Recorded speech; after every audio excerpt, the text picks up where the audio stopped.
Bonjour, j'ai voulu réaliser cette vidéo afin de pouvoir faire bénéficier aux patients souffrant de spondyloarthrite d'un certain nombre d'exercices à pouvoir faire au quotidien. Le premier exercice consiste à effectuer la position du sphinx qui est à tenir le plus longtemps possible.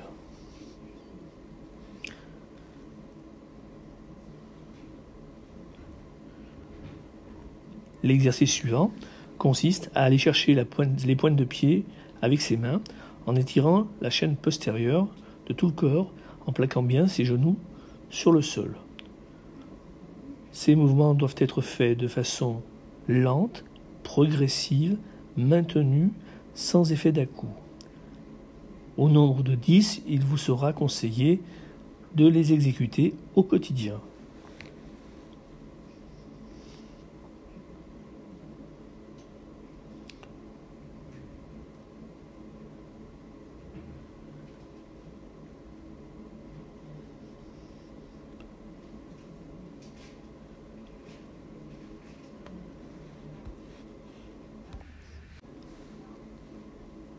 Cet exercice consiste à exercer le dos creux et le dos rond afin de pouvoir mobiliser dans sa globalité le rachis.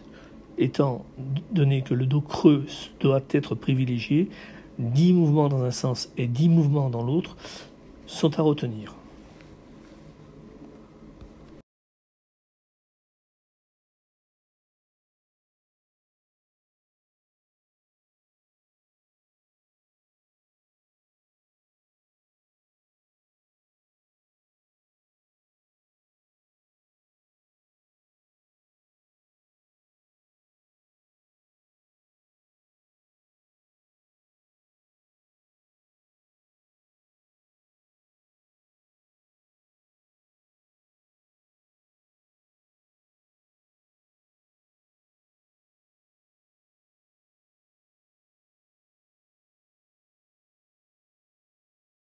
Le problème chez les patients souffrant de spondyloarthrite est le maintien à table ou devant son écran. Souvent, les personnes commencent droite et terminent complètement avachies sur leur assiette. En positionnant la chaise à l'envers, par le simple fait d'être à califourchon, la personne sera empêchée par le dossier en travers. Ainsi, comme exercice au quotidien, le patient pourra très bien mettre sa chaise de cette façon et pouvoir manger ou taper sur son ordinateur en ayant toujours cet effet rétro-contrôle. Dans cette même position, un certain nombre d'exercices peuvent être exécutés, comme par exemple la mobilisation dans les 3 plans d'espace des cervicales, flexion, extension.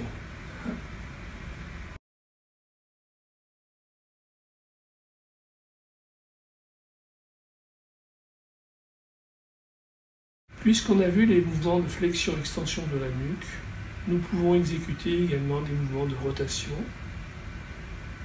à gauche, à droite. Ces mouvements de rotation peuvent être augmentés en allant chercher du regard loin derrière, ce qui augmente la liberté de mouvement au niveau des cervicales par le réflexe oculocéphalogien. Nous avons donc fait les 2 premiers degrés, la rotation d'un côté et la rotation de l'autre, plus la flexion-extension. Et maintenant, nous avons l'inclinaison latérale, l'inclinaison gauche et l'inclinaison droite. 2, 3. Le principe étant de rapprocher le plus possible le tragus de l'oreille à l'épaule. Enfin, si l'on associe les 3 mouvements, flexion-extension, rotation à gauche, rotation à droite, inclinaison gauche, inclinaison droite, nous obtenons le mouvement de circonduction, c'est-à-dire que j'ai fait des ronds avec ma tête. 5 mouvements dans un sens.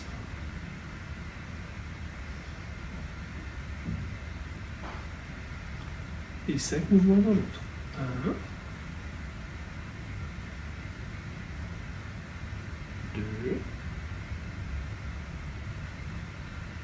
3,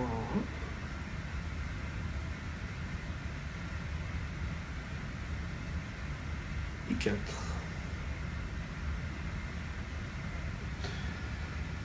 Puisqu'on a travaillé les cervicales, maintenant nous allons travailler les épaules en mobilisation, en posant le pouce sur le haut des épaules. Je vais exercer avec mes coudes des ronds de plus en plus importants, de plus en plus gros, dans un sens. 1, 2, 3, 4 et 5. Puis dans l'autre sens, en augmentant progressivement le diamètre de mes ronds ou de mes cercles avec mes coudes.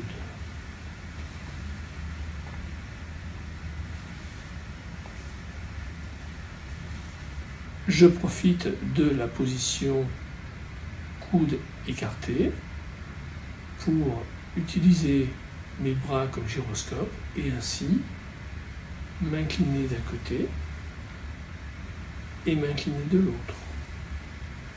1, 2,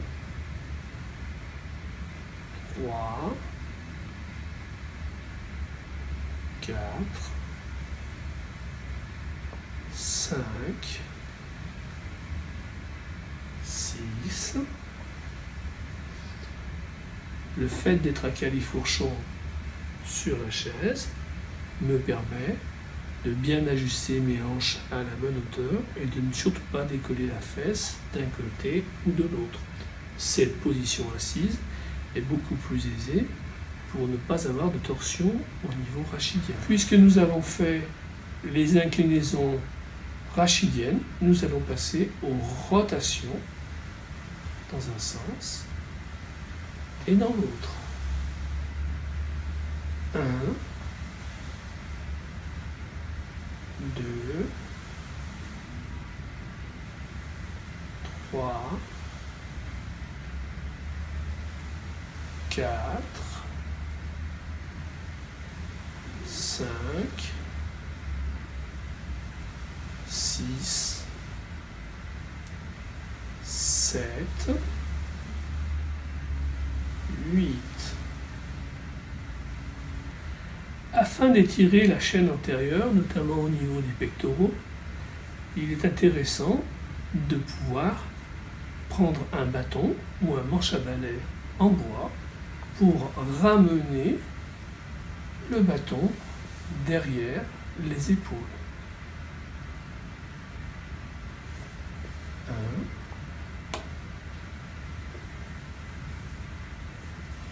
2,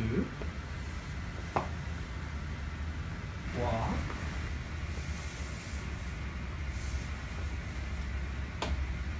4.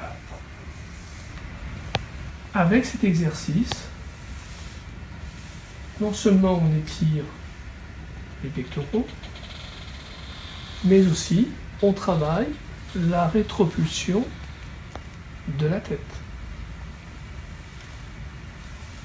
En d'autres termes, on évite cette antéprojection néfaste pour les cervicales. Le mouvement doit être lent, progressif et maintenu. Dans le cas de la spondyloarthrite, l'élément essentiel, c'est la mobilité. Cette mobilité, ainsi que cette activité physique au quotidien, vous permettra de repousser les crises inflammatoires. J'espère que cette vidéo vous aura été utile et qu'elle vous permettra de prévenir l'ankylose.